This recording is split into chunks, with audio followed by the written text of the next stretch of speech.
Ayan, so sabi ko last time, pagtutuunan natin ng pansin at aalamin ang isa sa pinakakilalang karamdaman ngayon dahil sa padami na ng padami ang ganitong kondisyon, lalo na ngayon. So, ladies for gentlemen, please meet Mr. and Miss Stroke. So, ano nga ba itong stroke? Ang stroke ay kondisyon kung saan nagkakaroon ng blockage sa supply ng blood papuntang brain na nagiging dahilan ng shortage ng oxygen sa brain.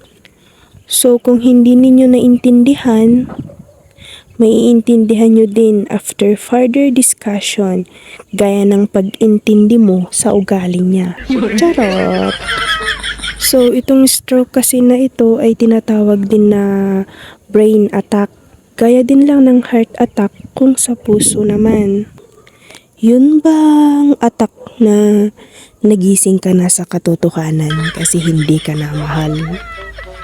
Hala siya!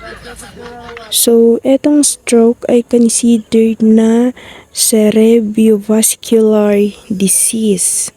Dahil nga sa brain ito, hindi sa puso.